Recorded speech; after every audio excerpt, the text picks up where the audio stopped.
Hello, welcome everyone. Today we are going to look at auditorium balconies and their construction. Balconies are a very common feature in large auditoriums, performance theaters, etc. So they allow vertical dimensions to be exploited or used, which is when we talk about concert halls, it tends, of course, to be to be very large to satisfy the reverberation time requirement.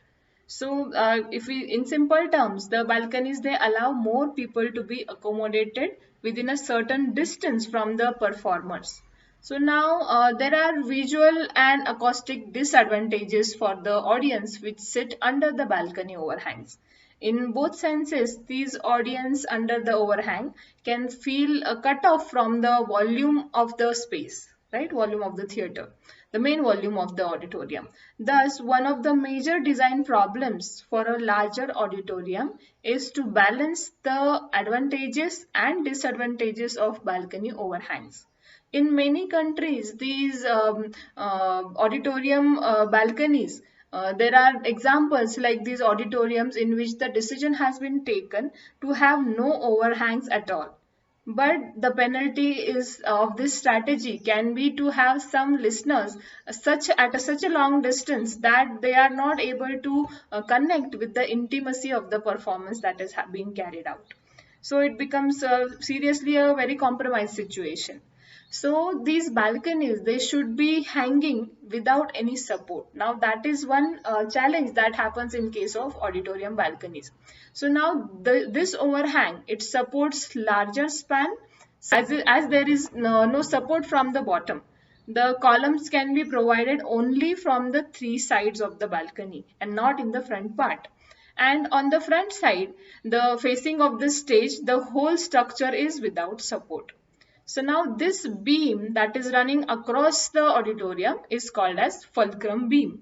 It should be stable enough to carry the load of the balcony at its full volume.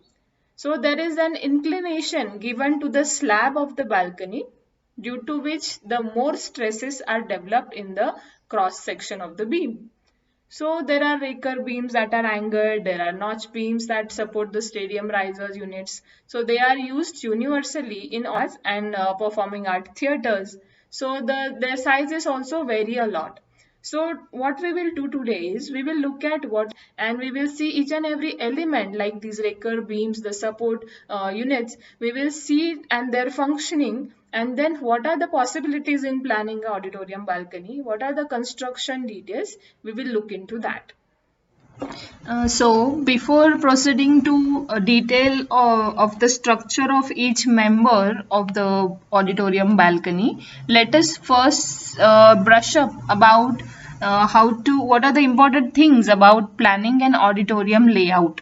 Okay, so most important is the capacity. Okay, we need to first decide on the capacity. What capacity is the auditorium going to be? How many people are going to be accommodated in the auditorium? That has to be first decided. So according to that, the size or the area of the auditorium will be decided.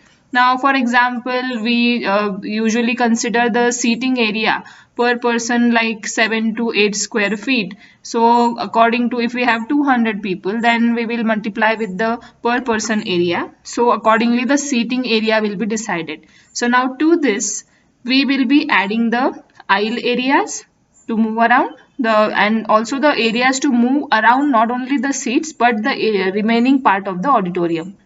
Then using all these values, we will get the area. Okay, then second important thing will be the cone of vision. Now most important thing while the performance is going on will be the person who is going to perceive the performance.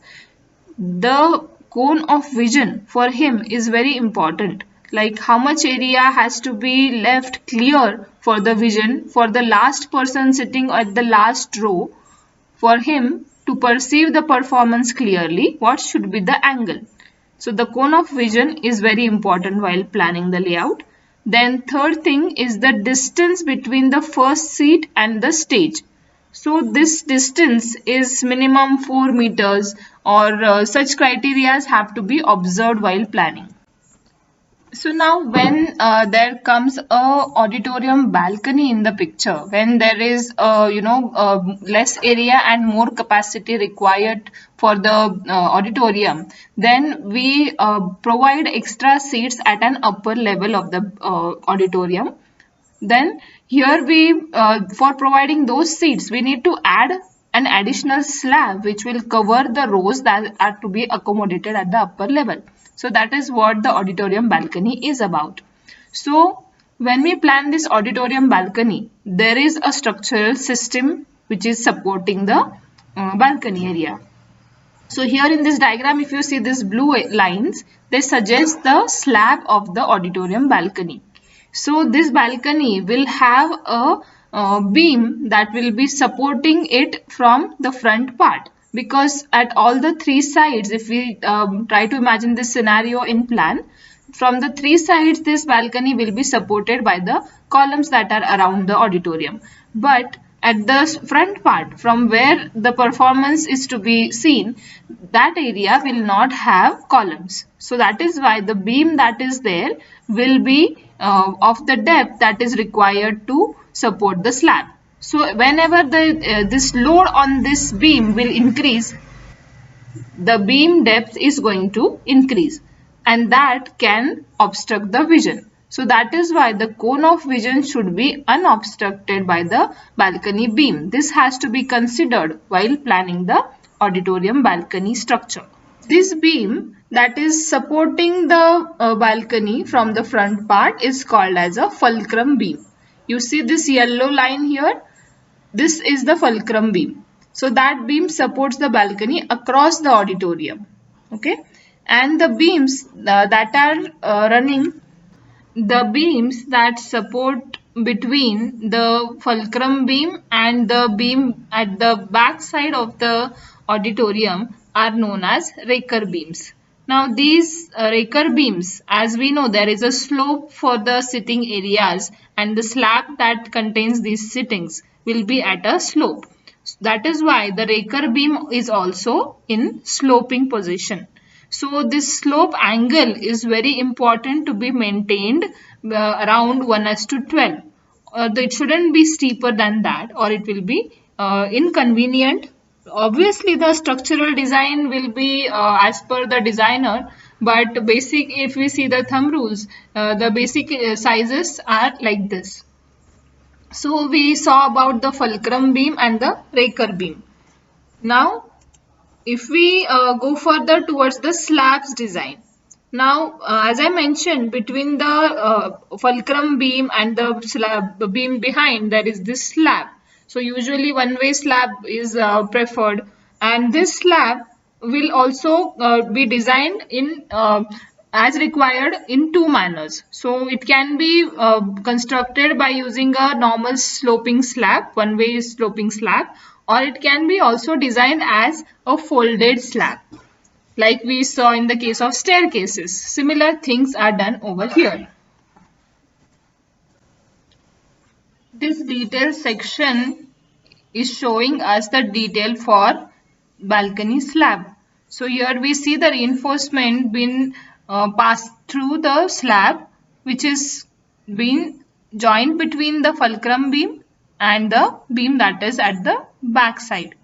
So the thicknesses will range according to the designs. The depth of the beam will also keep on increasing according to the load that has been applied here, the number of seats or whatever load is being expected.